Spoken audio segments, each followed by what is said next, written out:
सिंदूर दान करने लगे तो भगवान राम जी का जो हाथ है ना तलवार लाल लाल दिखाई दे रहा है और उंगली जो है ऐसे सिंदूर के लिए ना सर्प आकृतिक बन गया है, सर्प आकृतिक बन गया है। तो लोगों ने कहा सीता जी की प्रथम मिलन में विवाह कर रहे हैं, सब शुभ शगुन है, तो ये सर्प आकृति बना करके सन होता है सन। अब आप लोग क्या होता है कि नहीं, सन उठा करके मांग में सिंदूर डाला जाता है, तो भगवान डाल रहे हैं तो कहा ऐसा आकृति लग रहा है जैसे सर्प का हाथ जो है आकृति सर्प की है और ऐसे उठा करके भगवान डाल रहे हैं। तो सर्पाकृति मंगल हुआ क्या मंगल हो गया भाई। प्रथम बार सुहाग का चिन्ह दे रहे हैं, सुहाग की सिंदूर डाल रहे हैं, तो सर्पाकृति क्यों? कहा मानो भगवान का हाथ जो है कमलवत है, गुलाबी गुलाबी कमलवत है और सर्प आकृति से भगवान दे रहे हैं, मानो एक तरह से आशीर्वाद दे रहे हैं कि सीता तुम पर काल का भी कोई प्रभाव होने वाला नहीं है। ये सर्प जो है काल का प्रतिरूप है, ये सर्प जो है काल का प्रतिरूप है और तुम्हारा सुहाग सदा अमर रहेगा, अखंड रहेगा। और ये सुहाग बिंदी भगवान डाल रहे हैं और जैसे सब लोग देख करके मोहित हो रहे हैं, आनंदित हो रहे हैं। और सीता जी के मांग में सिंदूर पड़ा, सारी बहनों के मांग में सिंदूर डाला। शोभा कहीं न जात, शोभा कहीं न जात विधि के ही, कैसे कहें विधाता भी शोभा का वर्णन नहीं कर पा रहे। शोभा जात कही विधि के ही, कैसे विधाता भी वर्णन कर पाए। भगवान का विवाह है, कौन वर्णन कर सकता है। राम का, सीता का, जगत जननी का, जगत पिता का विवाह कोई वर्णन नहीं कर सकता है। इतना सुंदर शोभा हो रहा है। कहा बहुरी वशिष्ठ ने जैसे सिंदूरदान हुआ तो सारे भाइयों को भी सिंदूरदान करा दिया। सारे भाई भी अपनी अपनी पत्नियों को सिंदूरदान कर दिया। और देखिए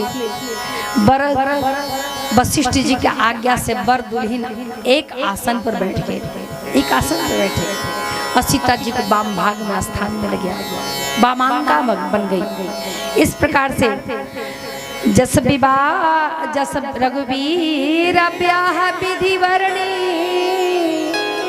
सकल कुंवर ब्याहे ते ही करणी। जैसा विवाह का वर्णन राम जी के साथ हुआ है, ठीक वैसा ही विवाह सारे राजकुमारों के साथ भी हुआ, वही विधि विधान हुआ है। और देखिए सब सखियां चारों दुल्हा दुल्हन को लेकर के कोहबर में चले हैं विवाह के बाद। कोहबर का मतलब क्या होता है? कोहबर का मतलब क्या होता है? कोहबर अर्थात बर को क्रोध दिला। कोह मतलब क्रोध, बर मतलब अर्थात बर की परीक्षण कोहबर में होता है। भगवान राघवेंद्र सरकार सीता जी का विवाह हुआ तो बर का परीक्षण कोहबर में, किसी का भी कोहबर क्यों होता है? बर का परीक्षण करने के लिए। अब परीक्षण कौन करती है? सास करती है क्या? सास करती है? नहीं, सरहज करती है, साली करती है। दही वही ले जाकर खिलाती है, खीर खिलाती है, जूठा खिलाती है, देखती है कि दूल्हा चतुर है कि नहीं, दूल्हा का स्वभाव कैसा है, विचार कैसा है।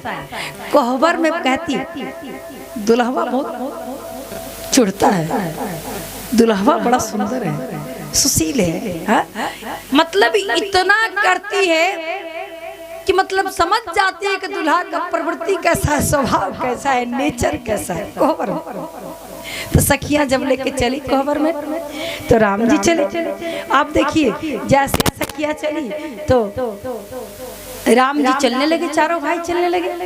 तो जब चलने लगे तो एक सखी कहती है, सखी है रस रस पाहुन चलथिन।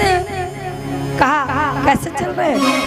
सखी है रस रस पाहुन चलई छथिन चलई छथिन को ना। सखी है रस रस पाहुन चलई छथिन को ना। हे सखी, ये धीरे रस मिथिला का भाषा है, मिथिला में रस रस मतलब धीरे धीरे रसे रसे। कहा धीरे धीरे पाहुन कैसे चल रहे हैं, कैसे चल रहे हैं। एक सखी ने कहा कैसे चल रहे हैं, कैसे चल रहे हैं। तो क्या कहती है, जैसे जैसे कोलुआ के बैल छल चले छथिन है ना, जैसे कोलुआ के बैल चले छथिन है ना, जैसे कोलुआ के बैल जैसे कोलू के बैल चले छथिन है ना,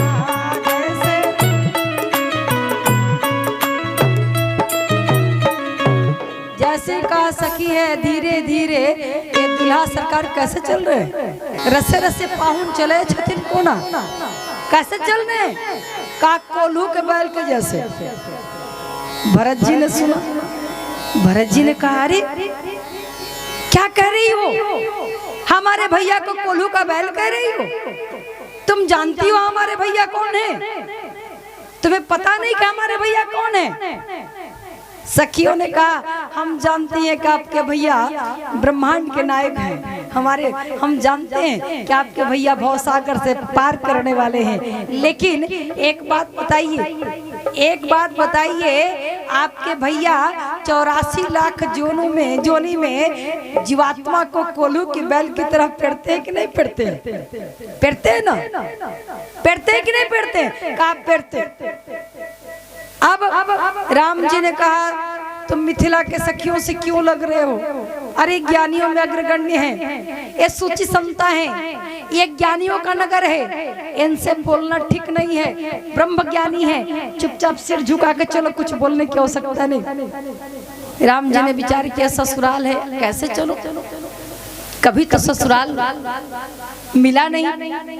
अरे जब विवाह करते तब तो ससुराल मिलता, पहली बार दुल्हा बने, पहली बार ससुराल में आए, तो मुझे क्या पता कैसे चलना चाहिए। लगता है ससुराल में दुल्हा पाहुन तेजी तेजी से चलते, थोड़ा तेज से चलो, जैसे तेज से चले तो मिथिलानिया कहती है सखी है लमहर लमहर पाँव पाखुन, सखी है लमहर लमहर पाँव पाहुन चले छथिन कोना, सखी है लमहर लमहर पाँव पाहुन चले छथिन कोना।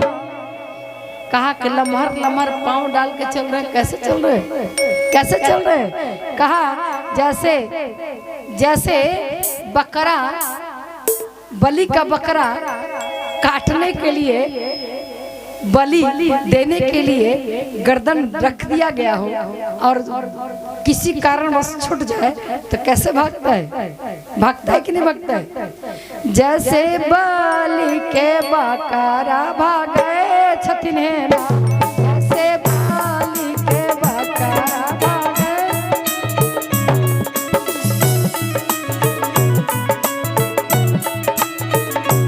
जैसे बलि के बकरा भागे छथिन है ना, जैसे बंधन मुक्त बकरा, जैसे बंधन मुक्त बकरा भागे छथिन है ना, जैसे जैसे बंधन मुक्त बकरा भागता है वैसे भाग रहे हैं।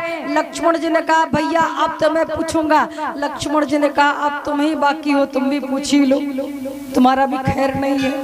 तो सखियों ने कहा हाँ, लक्ष्मण जी ने कहा देवी तुम जानती हो मेरे भैया कौन है, कहा जानती हूँ।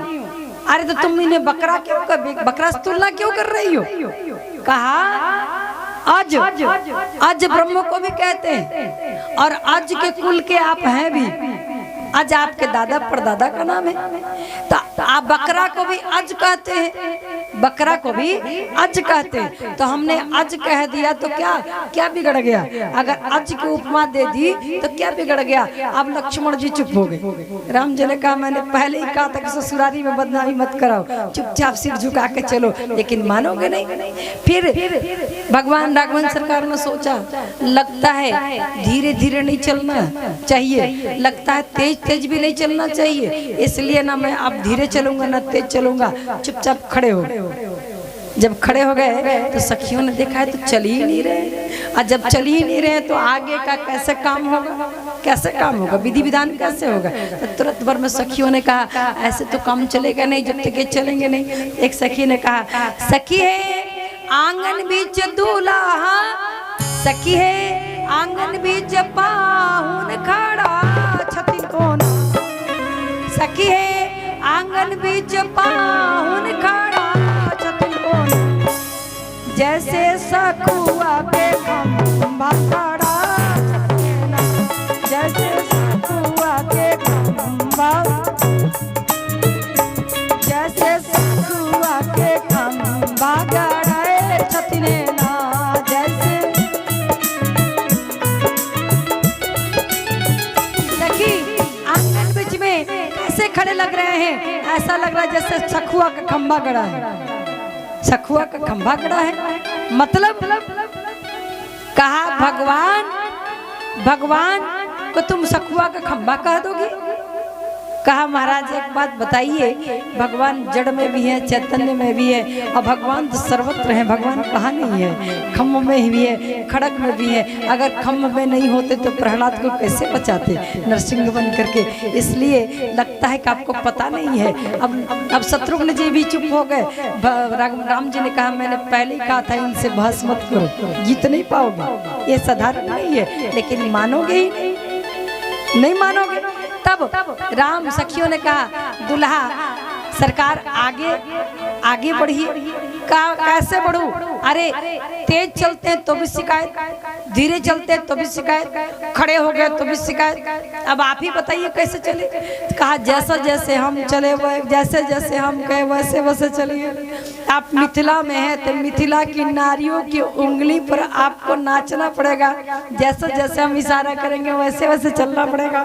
तभी एक सखी सुंदर सा डलिया में फुल डलिया सजा करके भगवान राम का पादुका, भगवती सीता का पादुका ला करके चुनरी से ओढ़ा देती हैं। ओढ़ा करके उस पर फूल माला चढ़ा करके अक्षत पुष्प लेकर के माथा पर लेकर आ गई। और क्या कहती हैं राघव जी कोहबर चल रहे हैं तो देवी के बन के पुजारी,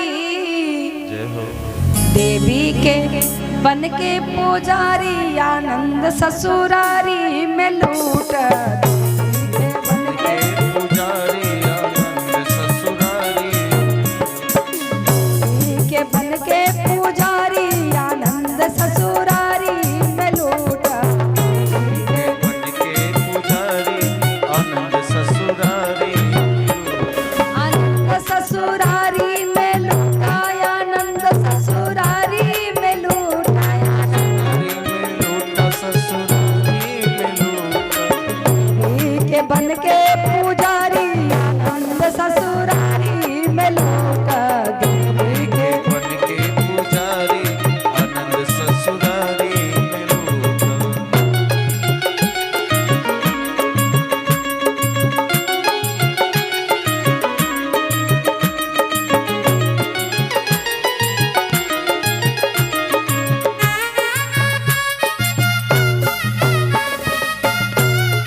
माथा पर लेकर गाते हुए सरकार को लेकर कोहबर में गई। कोहबर में गई तो चारों भैया बैठ गए। कहा सरकार ये हमारे कुल की कुल देवी है, एक बार इनकी पूजा कर लेते।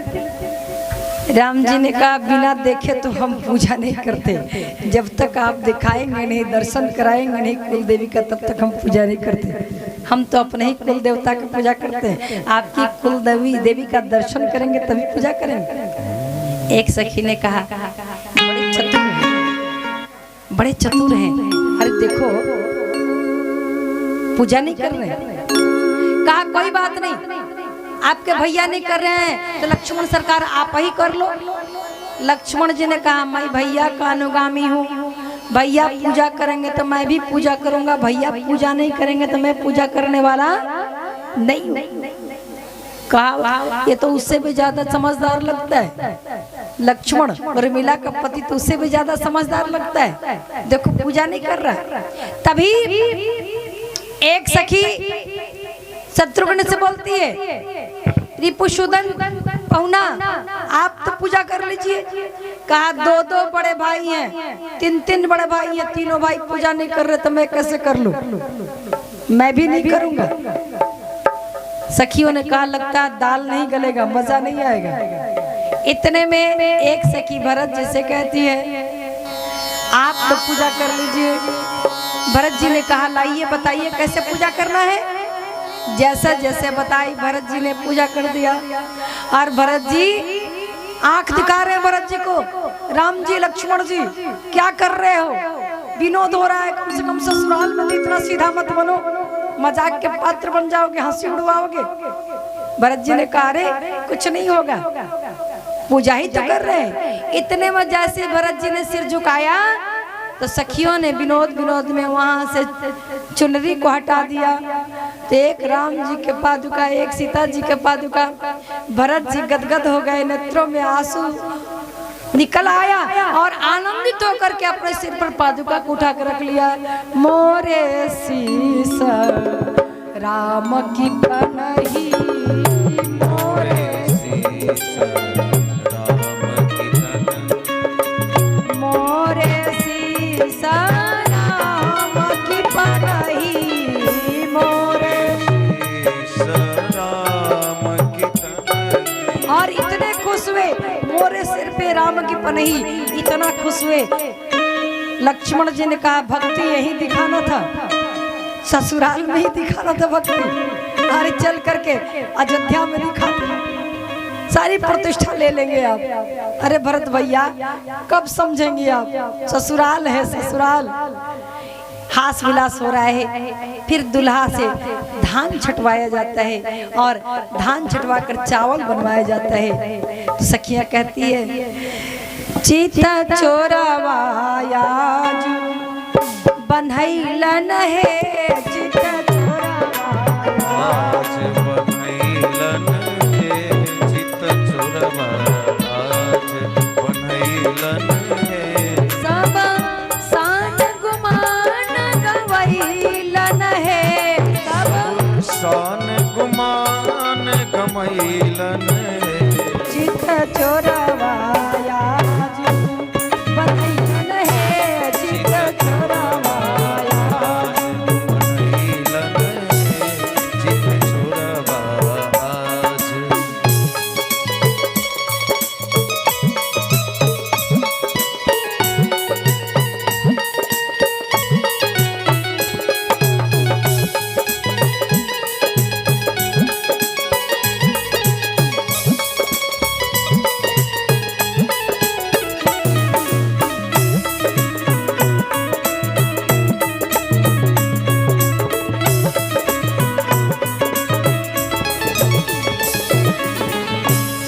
के वो खरवा में सोने के मुसरवा,